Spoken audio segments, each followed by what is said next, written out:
තේරවිලි කියන එක ලංකාවට අලුත් සම්ප්‍රදායක් නෙමෙයි. මම නම් කියන්නේ නැහැ තේරවිලි වගේක්. මෙහෙම හිතමු. අපේ බිස්නස් එකක් ආපහු බිස්නස් එකක් විදියට පරිවර්තනය කරගන්න නැත්නම් ආපහු අපේ බඩු ගත්ත කට ආපහු අපි ගාව එන්න නැත්නම් වෙන කාට හරි අපිව රෙකමන්ඩ් කරන්න නම් ඒගොල්ලන්ට හොඳ එක්ස්පීරියන්ස් එකක් දෙන්න ඕන. තේරවිලි පාවිච්චි කරලා ගොඩ යන බිස්නස් එකක් ගැන දැන් මම කතා කරන්න යනවා. ඉන්ට්‍රස්ටිං නේද? හරි. ජෙනිෆර් එයාගේ කොෆි ෂොප් එකක් තියෙනවා ඇමරිකාවේ. දැන් එයා මොකක්ද කරන්නේ? කන්සල්ටන්ට් කෙනෙක් ගාව ගිහිල්ලා කියනවා මෙහෙමයි මගේ බිස්නස් එක නෑ අඩු වෙලායි කියලා. ඊට පස්සේ එයා තමයි මේ සජෙස්ට් කරන්නේ රිඩල් කැම්පේන් එකක් කරන්න නැත්නම් තේරවිලි කැම්පේන් එකක් කරන්න කියලා. මොකක්ද කොහොමද උනේ කියන එක අපි බලමු.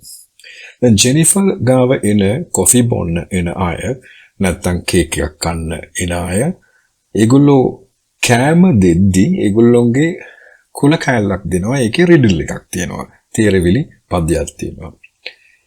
ඒගොල්ලෝ කියනවා දැන් මේ තේරවිලි අපි දීපු එක ඔයගොල්ලෝගේ සෝෂල් මීඩියා වලට පෝස්ට් එකක් දාන්න ඕන. වැඩිපුර Facebook නේද? ඒක කොහොමද දාන්න ඕන? අපේ මේ රෙස්ටොරන්ට් එකේ Facebook page එක ටැග් කරලා මේ තේරවිලි දාන්න.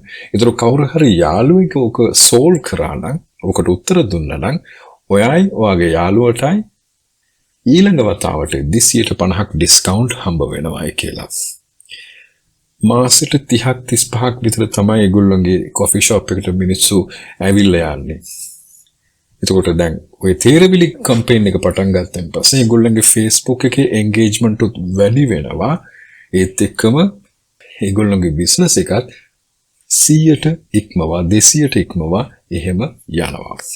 ඒගොල්ලෝ කන්ටිනියු කරයි තේරවිලි කැම්පේන් එක. ඔයගොල්ලන්ගේ බිස්නස් එකට මේ වගේ කැම්පේන් එකක් කරලා බලන්න පුළුවන්. යම් කිසි දෙයක් පාර්සල් එකක් පෝස්ට් කරද්දී නැත්නම් යම් කිසි දෙයක් විකුණනකොට ඔයගොල්ලන්ගේ shops වල මේ වගේ රිඩල් එකක් දීලා Facebook එකට දාලා engagement එකකුත් ගන්න පුළුවන්. බිස්නස් එකත් වැඩි කරන්න පුළුවන්. රිඩල් කැම්පේන් එකක් ගැන දැන් ඔයගොල්ලන්ට හොඳ knowledge එකක් ආවා.